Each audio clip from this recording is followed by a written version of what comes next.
우리 시간 함께 기도하겠습니다. 오늘 기도할 기도의 제목은 우리 다음 세대를 위해 기도했으면 좋겠는데요. 한국 교회가 교인 수가 많아졌던 시대가 있습니다. 그러나 지금은 교인 수가 감소하고 있고 심지어 20, 30대, 10대 이런 젊은 세대들이 감소하고 있다는 것은 모든 사람들이 알고 있는 사실입니다. 자, 이럴 때에 우리가 어떻게 하면 교회를 다시 한번 새롭게 일으킬 수 있을지를 정말 고민하며 기도의 씨앗을 뿌려야 될 줄로 믿습니다. 더바이블 처치가 이 더바이블 교회가 정말 젊은이들이 들끓는 교회가 되게 하시고 우리 교회만이 아니라 이 지역에 특별히 세워진 여러 중형 교회들 가운데 그러한 영혼들이 많아지게 해달라고 우리 교회를 위해서 다 같이 한번 기도했으면 좋겠습니다. 기도하겠습니다. 하나님 아버지, 이 시간에 우리가 젊은 세대들의 부흥을 위해서 다시 한번 기도합니다. 하나님, 한국교회가 젊은 세대들이 정말 많이 올 때가 있었습니다. 그러나 이제는 교회를 가보면 아버지 하나님 머리가 희고 아버지 하나님 연세가 있는 그런 분들이 많고 오히려 젊은이들은 너무 없음을 목격할 때가 많이 있습니다.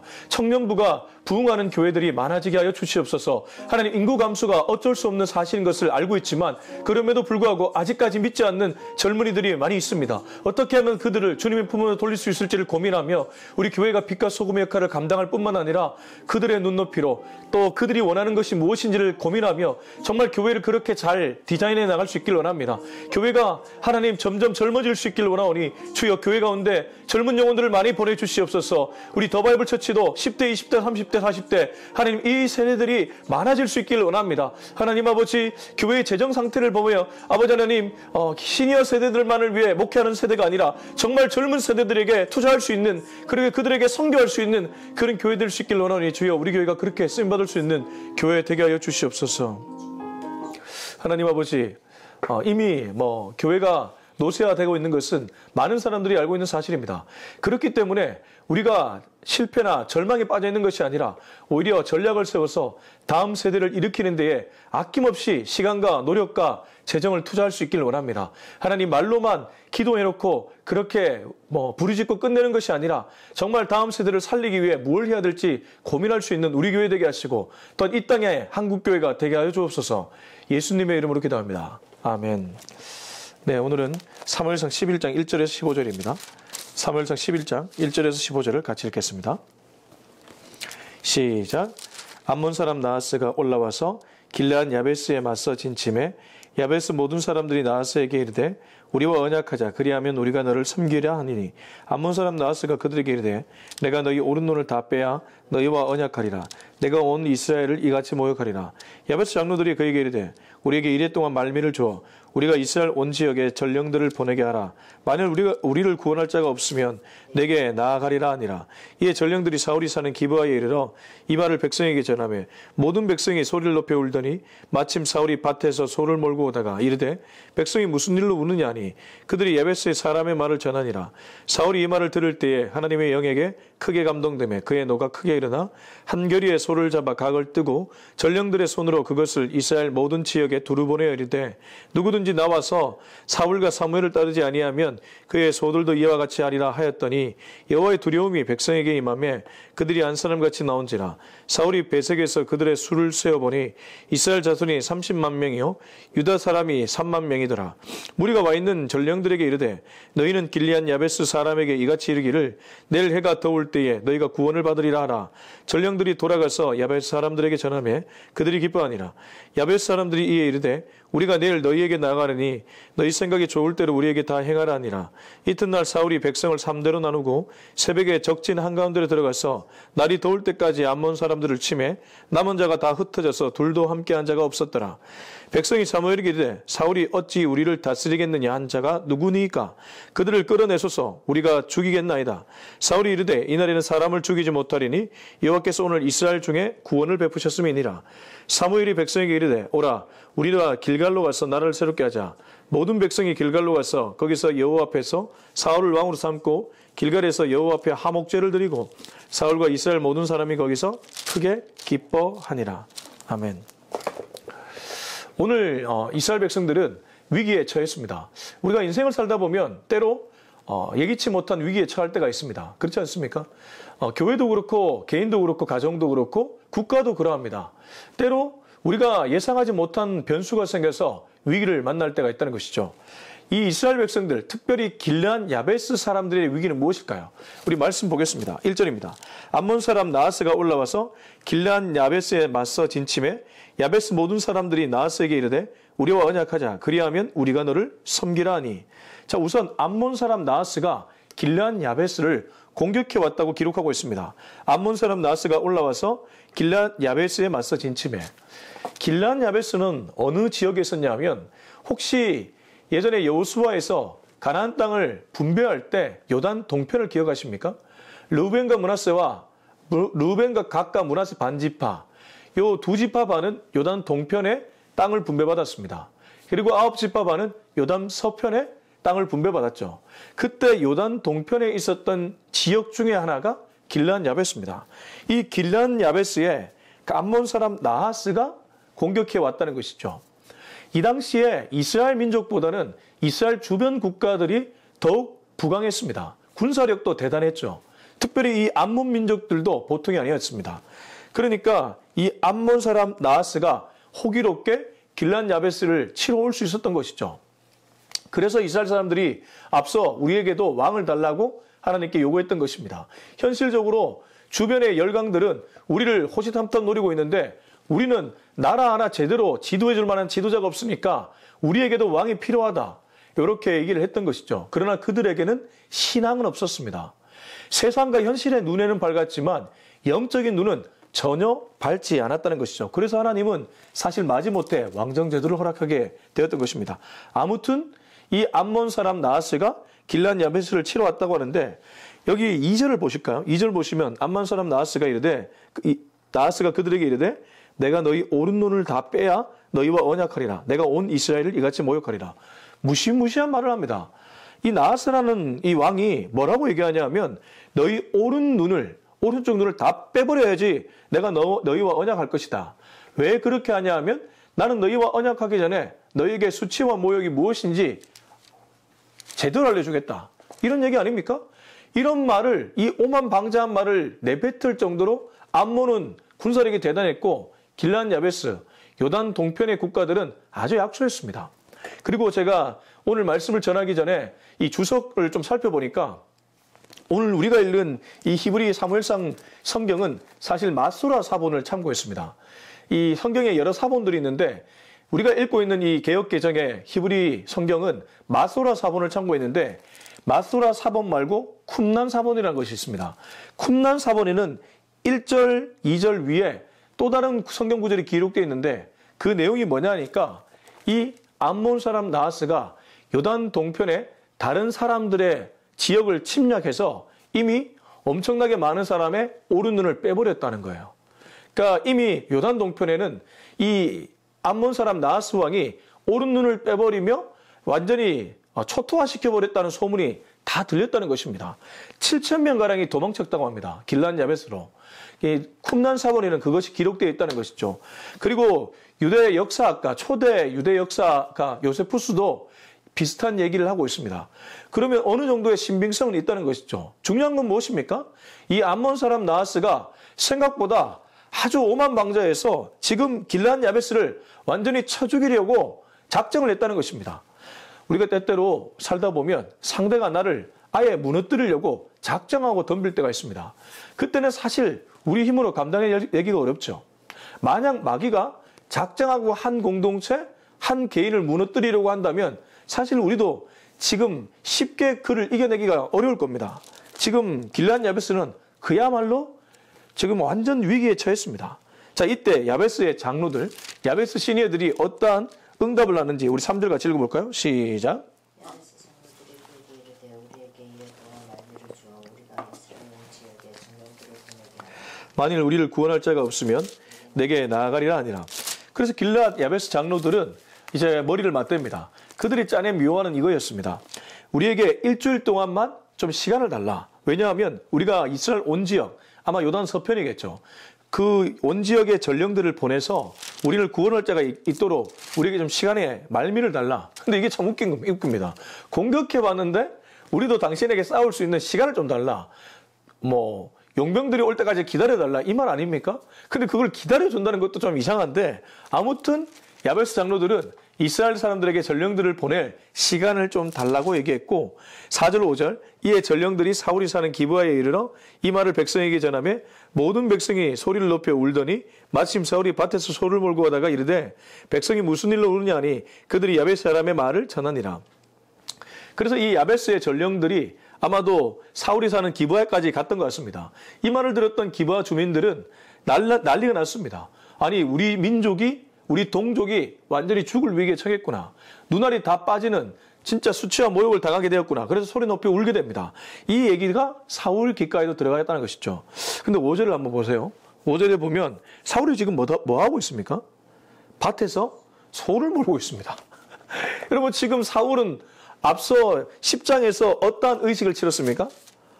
왕으로서의 그 왕으로 뽑히는 의식을 치렀습니다. 그리고 그 앞장을 보면 이미 사무엘과 영적 대화를 나누었고 기름 부음까지 받았습니다. 영적으로도 왕이 되었고 공식적으로 정치적으로도 왕이 되었습니다. 그런데 지금 그가 뭐하고 있습니까? 소 몰고 있습니다. 밭에서. 여러분 이게 말이 됩니까? 이스라엘 백성들이 그렇게 요구했던 왕인데 아니 하루빨리 즉위해서 이스라엘을 다스려도 모자랄 판인데 왜 사울 왕은 고향으로 돌아가서 소를 몰고 있습니까? 아니 소를 몰고 있다는 게 말이 되지 않지 않습니까? 그래서 이 구절은 뭘 얘기하고 있냐 하면 여전히 사울에 대한 의심이 있었다는 것을 전제합니다. 사람들은 왜 그러냐면 제가 말씀을 먼저 보면요. 12절 한번 보겠습니다. 12절 같이 읽겠습니다. 시작. 백성이 사무엘에게 이르되 사울이 어찌 우리를 다스리겠냐 한 자가 누구니까 그들을 끌어내서 우리가 죽이겠나이다.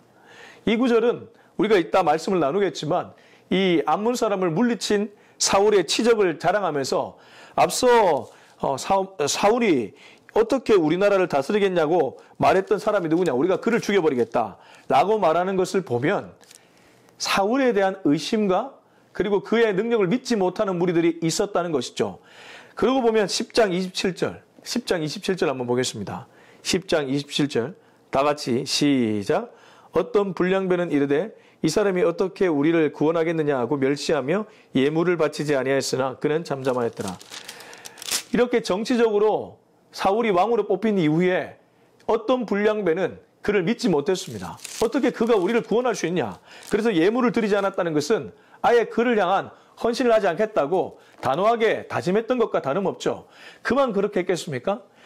그에게 영향을 받은 사람들, 그와 비슷한 생각하는 사람들이 분명히 있었다는 것이죠. 그래서 사울은 소를 몰고 있었던 것입니다.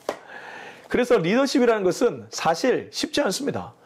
교회 젊은 목사가 담임으로 청빙하면 그 젊은 목사가 능력을 보이고 교회 성도들에게 어떠한 따뜻한 목양의 리더십을 보일 때까지 그 사람의 리더십을 인정하기가 쉽지 않잖아요. 그래서 그 리더십 갈등 때문에 쫓겨나가는 경우도 있고 장로님들과 싸워서 교회가 두 파로 나눠지는 경우도 있지 않습니까? 교회만 그렇습니까? 우리가 몸담고 있는 모든 조직이라는 곳이 그렇죠. 사울도 리더십 테스트를 받아야 했던 것입니다. 참 그래서 이 사울이라는 사람도 어떤 의미에서 굉장히 불쌍한 사람입니다. 자, 6절입니다. 6절 시작. 크게 일어나. 저는 6절이 오늘 11장 전체에서 가장 중요한 구절이라고 생각합니다. 자, 6절을 보면 사울이 이 말을 들을 때에 어떤 말을 들었습니까? 동족이 죽을 위기에 처했다는 그 말이죠. 누군가는 죽을 위기에 처했다는 부정적인 소식을 들으면 마음이 쪼그라들 수도 있습니다. 현실이라는 높은 장벽 아래 그 말을 들었을 때 마음이 쪼그라들 수 있다는 것이죠. 근데 사울은 그 말을 들었을 때 어떻게 됩니까? 하나님의 영이 그를 감동시켜 버립니다. 그의 현실에 아마 마음이었다면 그도 쪼그라들었을 거예요. 그가 아무리 용모가 준수하고 뭐 사람들보다 어깨 위만큼 더 컸겠지만 암몬 사람 나하스의 그 대단한 그 위용이 소문이 쫙 퍼졌을 것입니다. 마음은 쪼그라들 법도 한데 하나님의 영이 붙잡으니까 마음이 쪼그라들지 않는 것입니다. 여러분 어떤 사람이 하나님께 쓰임받습니까? 여러분 강조하지만 하나님의 영에 감동된 사람들이 쓰임받는 줄로 믿습니다. 저도 목회 개척을 해보니까 현실이 때로 정말 두려울 때가 있습니다. 그러나 그 현실을 보고 무너지고 좌절한다면 그건 하나님께서 기뻐하는 일이 아닌 줄로 믿습니다. 오히려 현실 너머에서 하나님의 영에 감동되어서 하나님께 기도함으로 현실 너머에 계신 하나님을 바라보며 나아갈 때 하나님이 역사에 주신다는 것이죠. 분명히 사울 귓가에 들려왔던 말은 부정적 소식이었습니다. 그리고 이 부정적 소식은 현실이었습니다. 그러나 하나님의 영에 감동되니까 그가 전혀 다른 생각을 하게 됩니다. 그리고 마지막에 보면 그의 노가 크게 일어났다고 하는데 어떤 노입니까? 분노죠. 그래서 분노에는 두 가지가 있다고 하죠. 긍정적 분노와 부정적 분노입니다. 항상 긍정적 분노와 부정적 분노가 있다는 사실을 놓치지 마십시오. 인간들이 일으키는 거의 대부분의 분노는 부정적일 때가 많습니다. 사실 사울도 이때 빼고는 부정적 분노를 더 많이 일으켰던 사람입니다. 18장 8절을 한번 가보겠습니다. 18장 8절. 18장 8절을 보면 이 다윗을 향해 여인들이 다윗은 만만이요 사울은 천천히라고 얘기하고 그 얘기들을 하면서 동네 사람들이 떠들 때 그 얘기를 들은 사울의 반응입니다. 우리 18장 8절 다 같이 시작. 사울이 그 말에 불쾌하여 심히 노하여 이르되 다윗에게는 만만을 돌리고 내게는 천천만 돌리니 그가 더 얻을 것이 나라 말고 무엇이냐 하고. 자, 이거 보십시오. 사울이 여기서도 분노를 일으켰다고 합니다. 그 말에 똑같이 말을 들었습니다. 근데 불쾌했고 심히 노했다고 합니다. 내가 듣고 싶지 않은 말을 들으니까 불쾌해지면서 분노가 일어나죠. 근데 이 분노는 어떤 분노? 부정적 분노입니다. 그래서 분노에게는 두 가지가 있다. 긍정과 부정이 있다. 부정적 분노의 결말은 무엇일까요? 반드시 살인이 일어납니다. 여러분, 사람을 죽였다고 그것이 꼭 살인만이 아닙니다. 마음으로도 여러 사람 죽일 수 있습니다. 뿐만 아니고 가정을 파괴하고 모욕적이나 공격적인 언어로 누군가를 아프게 하면 그것도 살인입니다. 그러니까 지금 사울이 돌리는 말이 무엇입니까? 그 다음 나오는 말들이 무엇입니까? 결국 다윗을 죽이려는 말입니다. 근데 다시 돌아왔어요. 이러한 타락하기 전에 사울은 그러하지 않았죠. 그래서 6절에서 하나님의 영에 크게 감동되어서 이러한 부정적인 소식을 듣고도 그는 긍정적 분노로 자, 이제 암몬 사람을 향해 쳐들어가기 시작합니다. 7절부터 11절까지 연달아 한번 읽어보겠습니다. 시작. 한 결의의 소를 잡아 각을 뜨고 전령들의 손으로 그것을 이스라엘 모든 지역에 두루 보내어 이르되 누구든지 나와서 사울과 사무엘을 따르지 아니하면 그의 소들도 이와 같이 하리라 하였더니 여호와의 두려움이 백성에게 임하며 그들이 한 사람같이 나온지라. 사울이 베색에서 그들의 수를 세어보니 이스라엘 사손이 30만 명이요 유다 사람이 3만 명이더라. 무리가 와 있는 전령들에게 이르되 너희는 길앗 야베스 사람에게 이같이 이르기를 내일 해가 더울 때에 너희가 구원을 받으리라. 전령들이 돌아가서 야베스 사람들에게 전하며 그들이 기뻐하니라. 야베스 사람들이 이에 이르되 우리가 내일 너희에게 나아가리니 너희 생각에 좋을 대로 우리에게 다 행하라 하니라. 이튿날 사울이 백성을 3대로 나누고 새벽에 적진 한가운데로 들어가서 날이 더울 때까지 암몬 사람들을 치매 남은 자가 다 흩어져서 둘도 함께한 자가 없었더라. 자, 7절부터 11절은 사울이 드디어 멋있는 리더십을 보이는 장면입니다. 근데 그가 처음에 했던 것이 무엇입니까? 자기가 몰고 있던 소의 한 결의를 딱 잡습니다. 이 한 결의의 소라 그러면 한 쌍이죠. 그러니까 두 마리의 소를 잡았다고 보면 되겠습니다. 이 잡아가지고 각을 뜹니다. 그리고 각을 떠서 전령들에게 손으로 다 보냅니다. 각을 떴다는 것은 아마 이 소를 부위별로 나눴다는 것이겠죠. 그렇게 나눠가지고 이스라엘 전역에 보냅니다. 누구든지 나와 사무엘을 따르지 아니하면 그들의 소도 이렇게 될 것이다. 자, 이 말을 들었을 때 원래 이런 말을 들으면 어떻습니까? 굉장히 사람이 불안과 염려에 빠지게 됩니다. 근데 지금 성경 구절이 얘기하는 것을 보십시오. 7절 마지막 절을 보면 여호와의 두려움이라고 표현합니다. 그냥 두려움 아닙니다. 여호와의 두려움이 백성에게 임했다. 이 좋은 두려움이죠. 그러니까 사울의 이런 결기를 보고 사람들이 비록 이 일이 목숨을 걸어야 될 일이지만 여호와의 두려움이 임해서 여호와의 두려움으로 말미암아 이 전쟁을 치러 나가야 되겠다. 마음이 하나가 되었다는 것입니다. 이거 보십시오. 부정적인 말을 들었지만 하나님께 감동된 사람 한 명의 결단으로 말미암아 공동체가 하나로 뭉쳐지고 있는 줄로 믿습니다. 어떤 어려움이 찾아오더라도 하나님께 감동된 한 사람의 역할이 그만큼 중요하다는 것입니다. 한 사람이 옳은 결단을 내리면 공동체 전체가 하나가 돼서 오히려 이 거대한 현실을 이겨낼 수 있다는 것입니다. 지금 사울은 그 모습을 보여주고 있죠. 사울이 베색에서 그들의 수를 세어봤습니다. 여호와의 두려움에 사로잡혀 전쟁을 하러 나온 사람들이 33만 명입니다. 이스라엘 수가 30만 명, 유다 사람이 3만 명. 도합 33만 명이 나왔다는 것이죠. 원래 같으면 이 사람들 절대 나오지 않을 만한 사람들입니다. 여러 번 강조하지만 하나님의 영에 감동된 사람이 긍정적 분노를 통해 앞을 향해 전진하니까 사람들이 이만큼 붙었던 것이죠. 그래서 하나님이 붙여주셨던 것입니다. 33만 명과 함께 이제 전쟁을 치르러 가는데 9절 무리가 와 있는 전령들에게 이르되 너희는 길르앗 야베스 사람에게 이같이 이르기를 내일 해가 돋을 때에 너희가 구원을 받으리라. 전령들이 돌아가서 야베스 사람들에게 전하며 그들이 기뻐하니라. 이미 이들은 전쟁의 승리를 거의 직감하고 있습니다. 그래서 야베스의 전령들에게 얘기하죠. 가서 사람들에게 말해라. 내일 너희는 구원받게 될 것이다. 이 얘기를 전해받은 야베스 사람들은 기뻐하게 됩니다. 그리고 10절 11절을 보면 야베스 사람들이 이에 이르되 우리가 내일 너희에게 나아가리니 너희에게 생각이 좋을 대로 우리에게 다 행하라 하니라. 여기 너희는 두말할 나위 없이 암몬 사람을 얘기합니다. 이 암몬 사람들에게 내일 우리가 너희에게 나갈 것이다. 완전히 태도가 바뀌었습니다. 앞에서는 일주일만 시간을 주세요 했다가 이제는 내일 너희에게 우리가 나갈 것이다. 담대하게 바뀌어버렸습니다. 상황이 완전히 역전되어 버렸습니다. 그리고 11절 이튿날 사울이 백성을 3대로 나누고 새벽에 적진 한가운데로 들어가서 날이 더울 때까지 암몬 사람들을 치매 남은 자가 다 흩어져서 둘도 함께한 자가 없었더라. 이렇게 사울이 치러 나가니까 결국 암몬 사람들이 다 흩어져서 2명도 함께한 자가 없을 정도로 모두가 주랭랑을 쳤다는 것입니다. 그만큼 사울의 기계가 대단했습니다. 사울의 그 용맹함이 대단했다는 것입니다. 참 이런 거 보면 하나님의 영에 감동된 사람이 어떠한 일을 일으킬 수 있는지를 우리는 목격할 수 있습니다. 자, 그리고 나서 이렇게 능력을 인정받은 사울, 3가지로 그는 리더십이 인정되었습니다. 첫 번째는 영적으로 사무엘이 기름을 부었고, 두 번째는 정치적이고 공식적으로 왕의 대관식을 취했고, 이제 마지막으로 능력, 실제 능력까지 인정받게 되었습니다. 이렇게 한 후에 백성은 이제 더 이상 할 말이 없게 되었습니다. 자, 12절부터 15절 읽고 마무리하겠습니다. 시작. 백성이 사무엘에게 이르되 사울이 어찌 우리를 다스리겠냐 한 자가 누구니까 그들을 끌어내소서 우리가 죽이겠나이다. 사울이 이르되 이날에는 사람을 죽이지 못하리니 여호와께서 오늘 이스라엘 중에 구원을 베푸셨음이니라. 사무엘이 백성에게 이르되 오라 우리가 길갈로 가서 나라를 새롭게 하자. 모든 백성이 길갈로 가서 거기서 여호와 앞에서 사울을 왕으로 삼고 길갈에서 여호와 앞에 화목제를 드리고 사울과 이스라엘 모든 사람이 거기서 크게 기뻐하니라.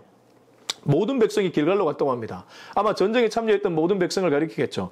그들이 모두 길갈로 가서 사울을 왕으로 삼았다고 합니다. 그리고 여호와 앞에 화목제를 드렸다는 것은 공식적인 예배를 드리면서 왕 취임 예배를 드렸다는 것이죠. 그리고 모든 사람들이 기뻐했다고 합니다. 근데 여기서 사울의 입술에서 나온 말을 보십시오. 12절에 앞서 불량배가 여러 부정적인 소문을 퍼뜨리고 다녔을 때 그 소문 때문에 왕으로 인정받지 못하고 고향에서 소몰고 있었는데 이 능력을 보이니까 이 백성들이 거꾸로 돼서 12절 백성이 사무엘에게 이르되 사울이 어찌 우리를 다스리겠냐가 한 자가 누구니까 그들을 끌어내소서. 그러니까 사람들은 이렇습니다. 사람들은 권력의 그 추가 사울에게 가는 것 같으니까 사울에 반대했던 사람들을 죽여서 사울에게 인정받으려고 하는 것이죠. 그러나 마찬가지로 사울이 만약에 타락하고 누군가가 또 권력이 되면 사울도 죽임을 당할 수 있는 것이죠. 사람의 마음이라는 것은 왔다리 갔다리 합니다. 자, 이럴 때에 사울의 말 13절 사울이 이르되 이날에는 사람을 죽이지 못하리니 여호와께서 오늘 이스라엘 중에 구원을 베푸셨음이라. 그는 그의 능력으로 지금 암몬 사람 나앗을 이겼다고 생각하지 않습니다. 여호와께서 구원을 베푸셨기 때문에 이 전쟁에서 이길 수 있었다. 그렇기 때문에 이날에는 사람을 죽일 수 없다고 달래며 그들을 돌려보내게 됩니다. 이게 사울이 타락하기 전에 아주 좋은 모습이죠. 그렇습니다. 여러분, 우리의 능력으로 되는 것 아무도 없죠. 지금 사울이 아무리 그렇게 긍정적 분노를 일으켰고 소를 잡아서 사람들을 동원할 수 있는 능력을 보여줬다고 할지라도 그걸 뒤에서 가능케 하신 분이 누구입니까? 하나님이셨죠.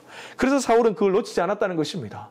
근데 나중에 타락하면 어떻습니까? 하나님은 없고 그 자리에 자기가 있을 뿐입니다. 신앙이 언제 위험합니까? 하나님이 없고 자기가 있을 때죠. 교회가 언제 위험합니까? 교회 리더십이 하나님이 없고 자기가 있을 때죠. 우리 모두는 그러합니다. 국가도 그렇고 교회도 그렇고 개인도 그러합니다. 오늘도 우리에게 구원을 베푸시는 그 하나님께 시선을 고정해서 부정적인 현실 앞에서 오히려 부정을 뛰어넘어 하나님의 놀라운 기적을 경험할 수 있는 저와 여러분이 될 수 있길 예수님의 이름으로 축원합니다. 기도하겠습니다. 신랑 함께 기도할 때 주님, 때로 내 귓가에 들려오는 수많은 얘기들이 있습니다. 그런 얘기들 앞에 나도 마음이 무너지고 답답할 때가 적지 않습니다. 그러나 오늘 하나님의 영에 감동된 한 사람이 결단을 보임으로 오히려 공동체 전체가 그 부정적 현실을 뛰어넘는 것을 목격하게 됩니다. 그리고 그렇게 가능했던 이유는 여호와가 구원을 베푸셨기 때문이었습니다. 주님, 이 단순한 도식 잊지 않고 내 삶에도 그 하나님께 시선을 고정해서 이러한 기적이 일어날 수 있게 해달라고 우리 다 같이 한번 기도했으면 좋겠습니다. 기도하겠습니다. 하나님 아버지 감사합니다. 오늘도 귀한 말씀으로 깨달음을 주시면 얼마나 감사한지 모르겠습니다.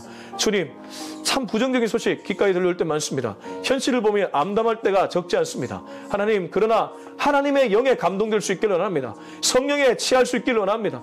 아버지 하나님, 성령 술에 취해서 정말 성령 충만하여서 주님께서 어디로 가라고 하는지 그 음성에 귀를 기울일 수 있는 우리가 되게 하여 주시옵소서.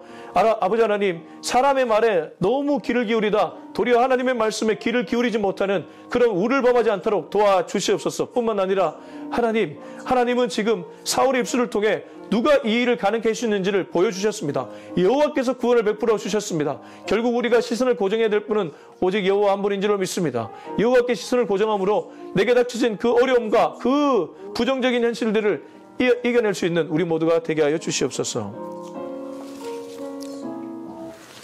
이제는 우리 주 예수 그리스도의 은혜와 하나님의 사랑과 성령의 기름 부으심이 평생토록 여호와께 시선을 고정함으로 부정적 현실 너머에서 오히려 믿음의 큰 역사를 일으키기로 다짐하는 우리 모두의 머리 위에 지금부터 영원토록 함께하기를 간절히 축원하옵나이다. 아멘.